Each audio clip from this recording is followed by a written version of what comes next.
Hey again, and welcome back to another video. So in this video I also want to do kind of a legendary comparison. So here I want to compare Leviathan and Pluck. And I've played a lot of Makoa recently again because Makoa is just fun to me and I'm close to level 100. So close to level 100 with Makoa. So that's why I kind of wanted to grind him to a level 100, and that's why I've played him a lot. So I think I don't know. Yeah. So for Leviathan, you gain 25% extra ultimate charge. You reset your cooldown of your dredge anchor, so of your hook and your dash, when you activate your ult.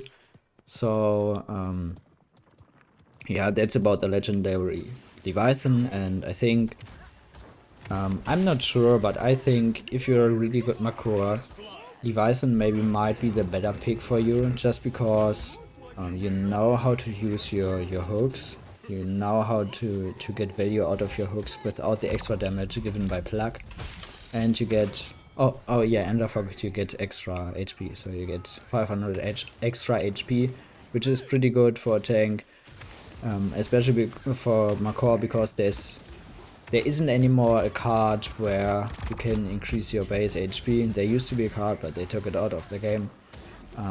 So that's the only way how to increase your maximum HP. That's why maybe Leviathan for a really good Makoa is the better pick to go, or the better legendary to go, because a really good Makoa knows who to hook, or to I don't know, to just get value out of your hook, so to say. And you have to play more around your team. You have to pay more attention to who you really want to hook and all those things. And which is a pretty good thing in general for Mako, is your hook goes through almost every defensive ability. So not every, but for example, it goes through Term, Siphon, Andrew Reversal. It doesn't go through Zin counter, so he actually can counter your hook. But just to give you an example of what you can hook or what you can't hook, so to say.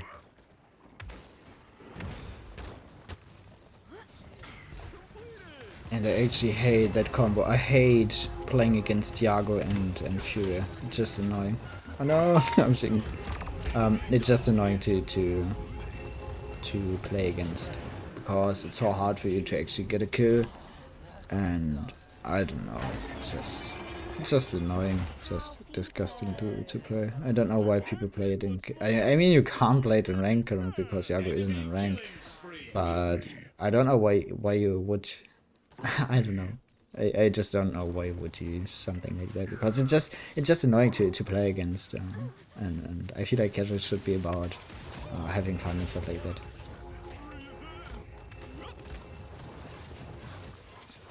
Yeah, I kinda want to play with my Andrew together, if possible, or kinda, I don't know, flank with him, try to help him hitting hooks, shielding him, stuff like that. That's basically the flank off tank duo. Would work better, obviously, if we would have a point tank, but anyway, I think it could work. So off tank flank playing together, and just I don't know, just yeah, teaming up in the best case, so to say, synergizing, and yeah, I don't know, just playing around each other. We should get the pick first on the squishy, so like I'm just shooting Yago because she was low and I wanted to still have her affected by cauterize. But usually, oh, what a great ult actually. Usually wanted to focus squishies first. That's why I kinda tried to shoot Andrew now. Okay, I don't even. He kinda, okay. I think if she kills her, he wants to ult me. Yes. See, that's why I shielded. I knew if she would kill my other teammate, I don't know actually who it was, like sure, I don't know. I kind of had the feeling that if my other teammate would have died, If my other teammate would have died, Yago would have ulted me, because then we both would have been the only ones left, and I wouldn't be able to kill her in her ult in time, so that's why I kind of shielded, because I was afraid to get ulted. Always pay attention to who is alive, what abilities they could use to execute you or whatever, and then know how to counter it.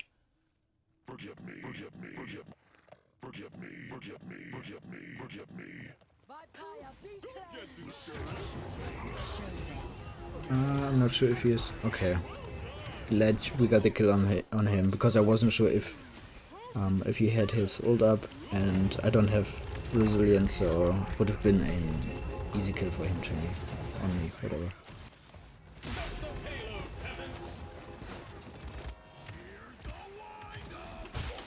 And see, this is just, I think, yeah, this is a great example how strong Makoa could actually be, because Bug thought he would be safe, or he actually would have been safe in church, so that's why he kind of hid it in church. But because of my hook, I could hook him out of the safe position in church, and he needed to use a cooldown, he needed to make a play to survive, and he used his jump, and he actually jumped into my team.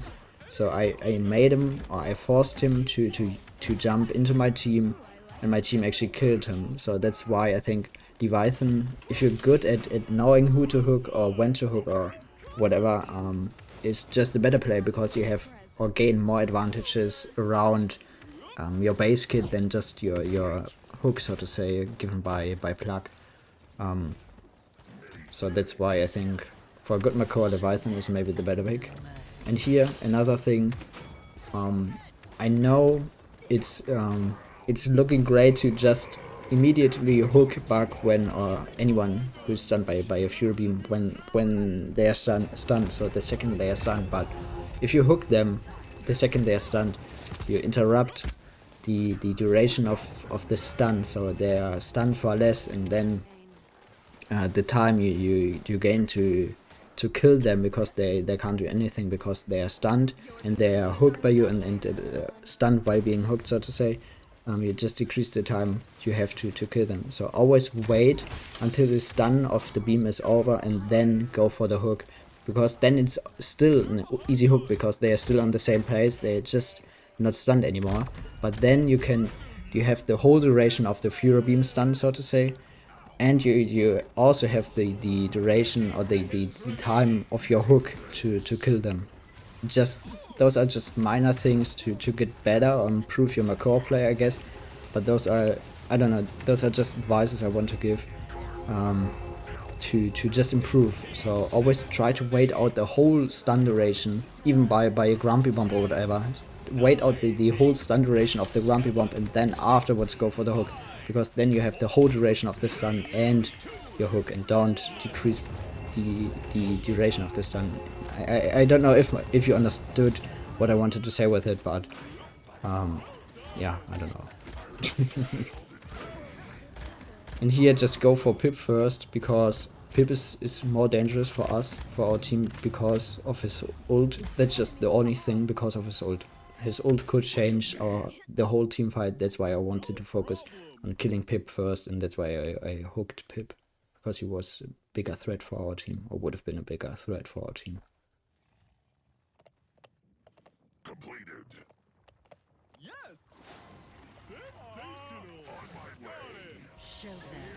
Okay, so if most of our team survives the old combo, we should be fine, I guess. So, oh no. Okay, but I have, yeah, okay, I'm fine. Resilience actually saved me. This is also a great example for ult usage, I guess. They used a lot of ults at once, or kinda. They used Trio ult, they used Bug ult, and a short time after they used Pip ult. So they almost used 3 ults at once, and they didn't really get any value out of it. They got the kill on Sky, but that's all. So they spent, kinda wasted 3 ults to go in aggressively, but they couldn't get any value out of it. That's the dangerous part about combining ults. If you combine them and get a lot of value out of it, because you get a lot of picks, then it's fine. It works out, or it worked out. It went perfectly for you. But if you don't get any, just body blocking Himayaga, you actually can body block her when she's not using her acceleration. Always try to body block. It's also, I don't know, it's hard to explain how the body works. You just need to walk in the enemy and adapt to their movement. So if they walk left, always also walk left and kind of walk into them. It's hard to explain. You just need to figure it out yourself, I guess. But again, to the ult usage of the enemy team, they used a lot of ults at once, but they couldn't get any value out of it because they couldn't get the kills, so they kind of wasted it. That's the dangerous part. Oh no, I want to get up. I hope no one sees me. No. I guess. Oh no! She saw me. Where did she come from? Why did she see me? That's embarrassing. I wanted to take the shorter path to get on high ground, and I kinda got stuck. I didn't expect Andrew to be there to see me.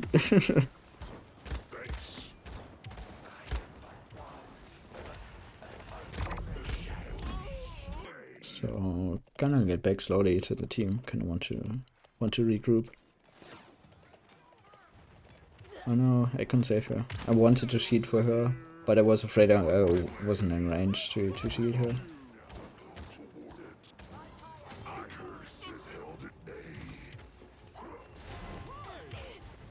Yeah, okay. This time we actually can push up high run and don't get stuck.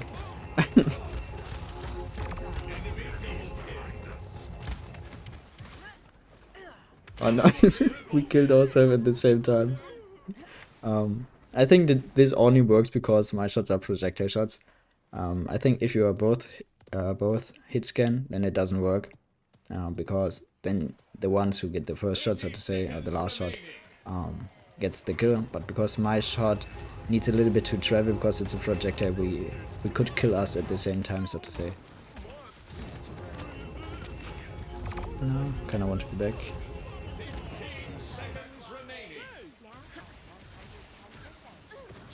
Yeah, this is actually the hardest part here to push, I guess, because the enemy team has the best options to defend because of the high ground.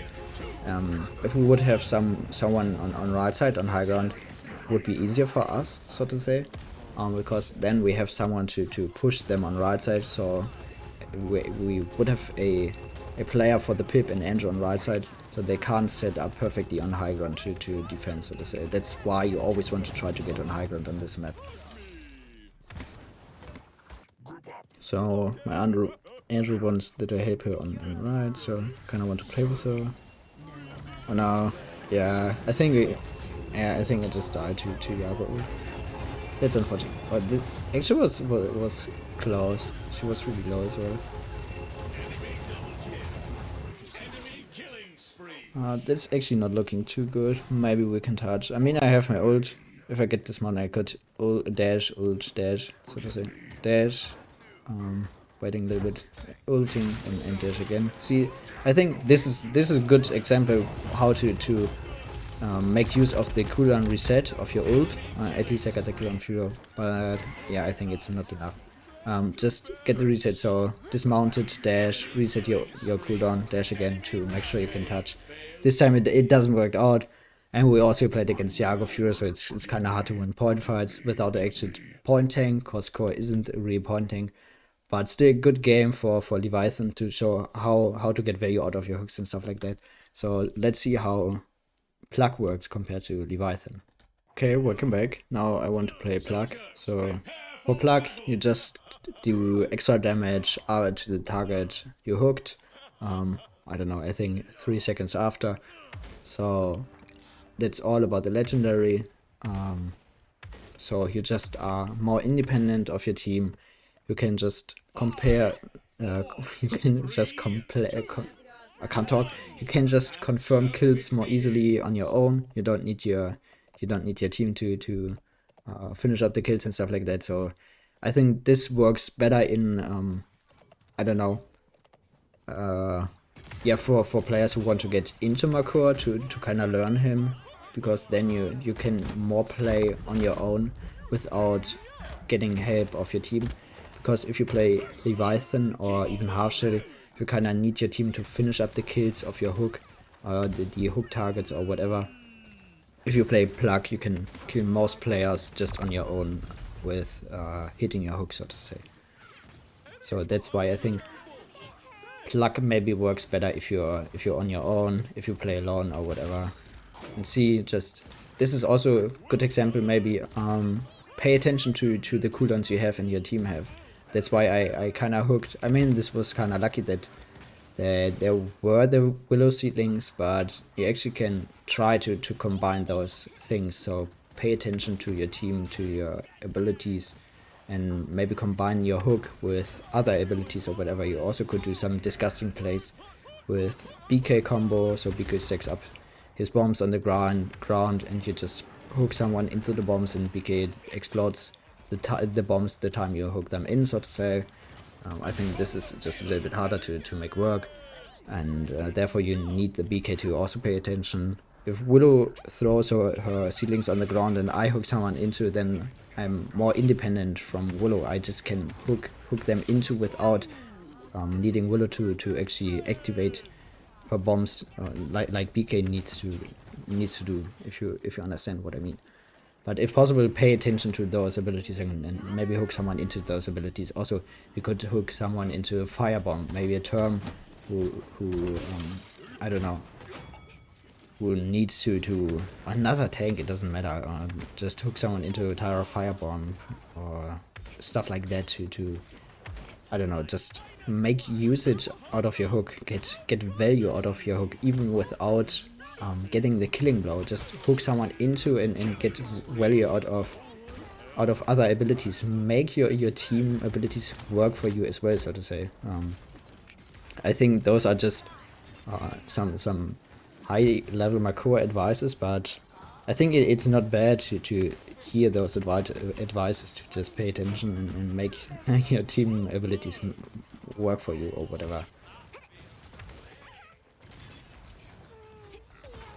Yeah, I think we kind of want to back up a little bit to regroup and make sure we stay alive here. That's why I'm also shielding for myself.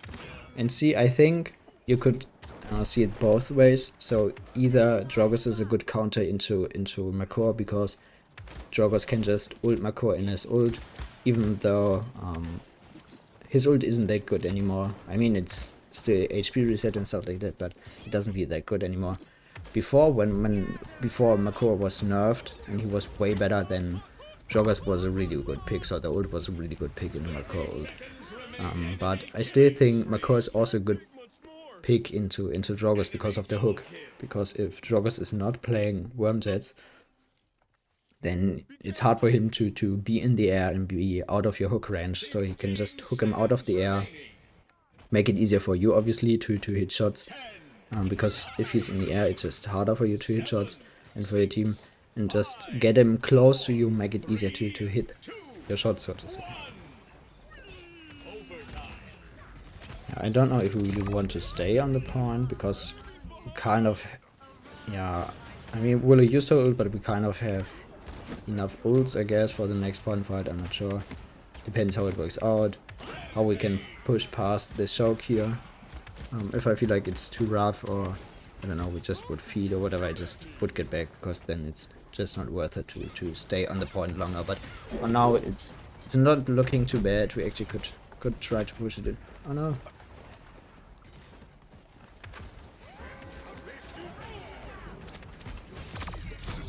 Okay, we got their pick on Jorgos. Isarius is dead, but I have my team with me, that's why I kind of stay on the point. I know my Vivian is on the point. I'm still contesting, but I could heal a little bit out of combat, so to say. Pretty good. And yeah, here my hook also deals, or your hook also deals 100 damage. So if you're running out of bullets, if you're running out of, or don't have your dash up, use your hook to confirm kills, because your hook also deals 100 damage. And I kind of want to talk.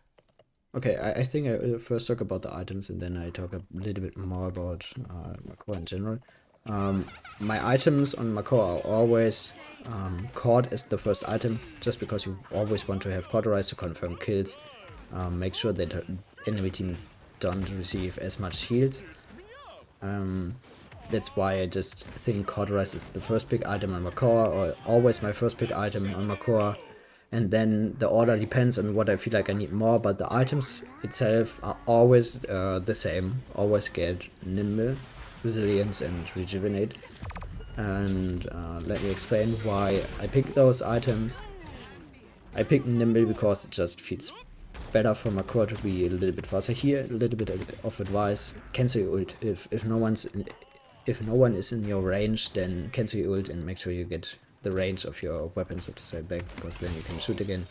Because there's no value in having your dredge anchor in your hand swinging around when no one is in range, so to say. So Nimble, great, because Makoa is lacking on range, or it's actually rough for Makoa to do something over longer distances, because he has fall off on his weapon, and he can't kill you obviously when you're on longer ranges. She got knocked off. So that's why Makoa needs to be up close. He needs to close distances, and if Makoa gets Nimble, it's easier for him to close those distances, to be up close, so to say. That's why I think Nimble is a good pick, and Nimble also stacks up with some movement cards or movement speed cards for you. So my 2 loadouts for Pluck and Leviathan, I actually used the same loadouts for Pluck and Leviathan, are the same. So I know many people use cooldown reduction on Dredge Anchor, but I don't like this card. I think it's, I don't know.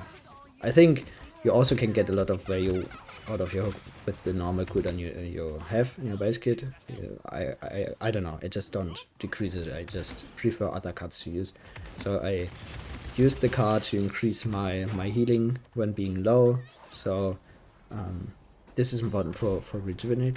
And then I don't know, I get some ammo after hitting a hook to make sure I can confirm kills. Then I get dash reset when I get low, and the 2 cards being important, or I want to talk a little bit more about, is the movement speed you gain after an elim and the dash distance increase.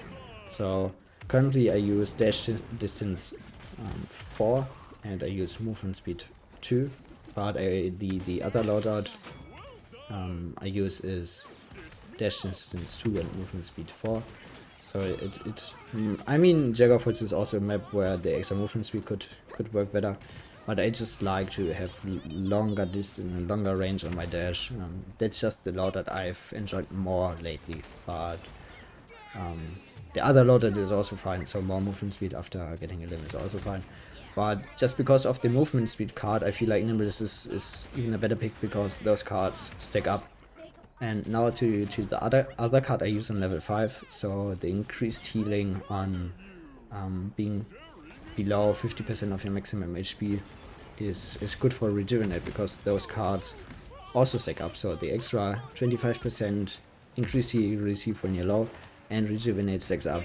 I always said Rejuvenate itself isn't that great of a pick. I mean, you could pick it when, I don't know, you receive great heals by your healer to just make it easier, or increase the heals you receive even more, or something like that. Then it could work, then it's worth it. But in general, I feel like the best usage of Rejuvenate is on tanks, where you can actually increase the healing you receive when you're low or whatever, because on most tanks you can increase the healing you receive. For example, Khan holding his shield, Atlas being below 50% of his maximum HP, Atlas using his wall, Term being below 50% of his maximum HP, Inara using her Earthing Guard. So see, on most tanks you have options to increase the healing you receive, and then I think Rejuvenate actually works the best, because Rejuvenate and the card, the increased heal by your card, stack up. So you get 25% or up to 25% from your cards and 15% Rejuvenate, which is pretty good in my opinion. That's why I use Rejuvenate, or I think Rejuvenate is a good pick if you use this card on Makoa. And Resilience, because in most teams is at least one champion having CC, and I don't care if it's only one champion, I most of the time I always get Resilience, because there are some champions, even that if they are the only CC in the enemy team, you want to get Resilience. For example, Inara, Dumba, Ash, BK, just champions having heavy CC. Therefore, you always want to get resilience, because tanks are vulnerable to CC, especially Makoa is vulnerable to CC. Because if he's stationary, he can't use, or if he's stunned, whatever, CC'd, can't use his hook, he can't use his dash to defend himself, and he's just standing still, so it's pretty easy to hit his huge hitbox, and that's why you're just vulnerable to CC. That's why you want to get resilience to decrease the time you're stunned. And now this game, we actually play against a lot of CC. It's not really heavy CC, besides, I don't know, Sarah's maybe, because of her ult. But in general, heavy CC is something like Dumba, who has a lot of CC, or who is actually really, really annoying. So, yeah, not that heavy CC is Draugr's combustible. He still knocks me back a little bit, and I decrease the range I get knocked back by him, but it's no heavy CC. Cheating in my team to make sure they don't die in Zeus ult. We have the Maeve ult CC, so the time we can't see is decreased by resilience, and the Zeus ult, the time we are put into, is also decreased. That's why I definitely want to get resilience this match to decrease the effectiveness of CC against me, and to make sure it's easier for me to survive. So I think, I'm not 100% sure, but you could look up almost every game on Makoa on me to see my items, and I think most of the time, like, I don't know, 95% of the time, my items always are Cauterize, Nimble, Resilience, and Rejuvenate. The order changes maybe, but those items are, most of them, always the items I go. If there's no CC at all, I usually get like Haven or Blast Shield. Okay, now to what I wanted to talk earlier about, the difference between a decent Makoa and a good Makoa. A decent Makoa just focuses his hooks on tanks because they're easier and going for kills on themselves, so to say. But a really good Makoa, in my opinion, is able, obviously, to hit squishies, to also hit enemies being in the air. Like, I've played many matches on Makoa where I hooked Eevee mid-air, or Joggers mid-air, Angel mid-air, whatever. So like for Eevee, sometimes you get, or you get used to her blink range, so you're actually able to now where she's about to blink, look at the spot where you think she's about to blink, and just hook her mid-air when she's blinking, or just hook her mid-air when she's soaring or whatever. So make sure you learn to hit hooks mid-air, and the good Makoa also knows who to hit hook. Good Makoa knows to combine certain abilities with his hook, and a good Makoa not only goes for kills on himself, a good Makoa also tries to get good hooks for his whole team. So hit a perfect hook, put someone into your team, and I don't know, your team is then able to finish up the kill, not only go for solo kills or whatever. And the time we defended, or the last they tried to push, why I went for Cyrus first, or Joggers, or whatever, is just because it's easier, obviously, to kill squishies, because Barrack just would have taken too long. That's why I just won past Barrack. I didn't care about Barrack because he just wouldn't take too long, and we needed to get picks. That's why I focused on Cyrus first, then Joggers, or I forgot who it was, but always try to ignore the tank if possible, and kill the squishies first, because then they are losing players. You are players, then it's easier to confirm the kill on the tank and stuff like that. But don't get me wrong, not saying the pick on the tank is bad.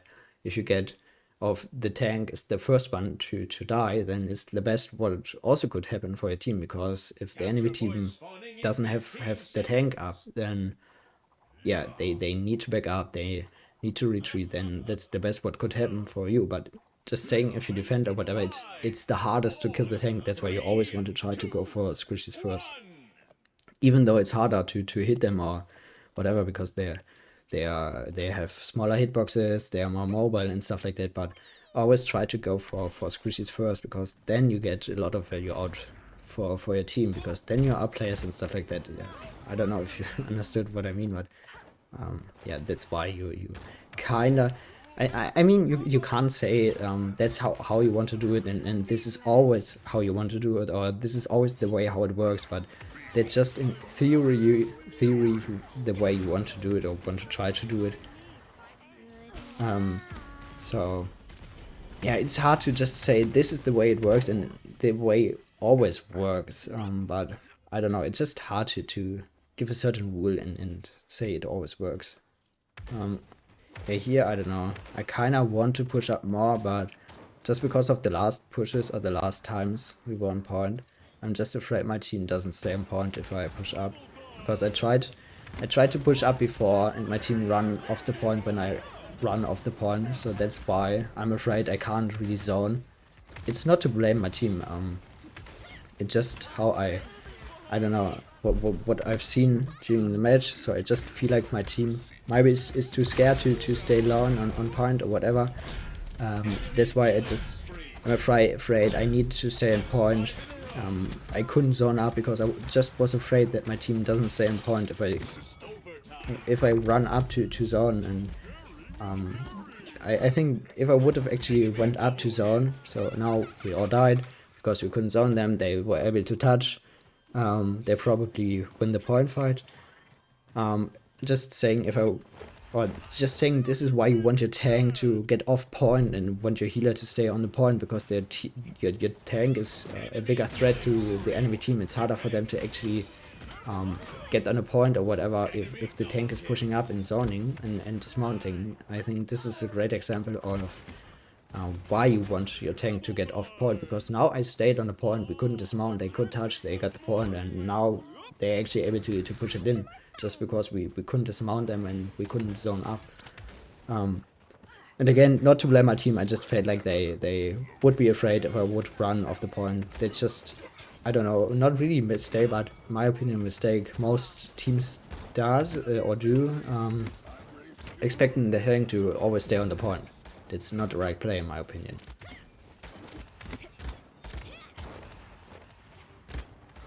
That's actually the wrong play here by me. I shouldn't have tried to chase the Maeve. It's just not worth it to get the pick on Maeve. I mean, it worked out well for me, I survived, but anyway, it was the wrong play by me actually. I shouldn't have pushed up to try to kill the Maeve.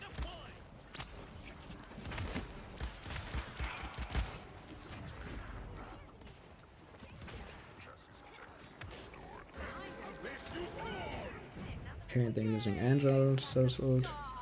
So if we actually can defend it, it's good for us, but oh no, it's not looking good for us, especially because they're using Jogger's ult to kill me, yes. See, this is what I was talking about. I just feel like my team is not really going on point when I'm dead or when I'm not there. But I think, anyway, good games to maybe see the differences between both legendaries and stuff like that. I had fun the both games. I hope you've enjoyed it as well. I hope you've had a nice day, and always remember, don't forget, you guys are awesome.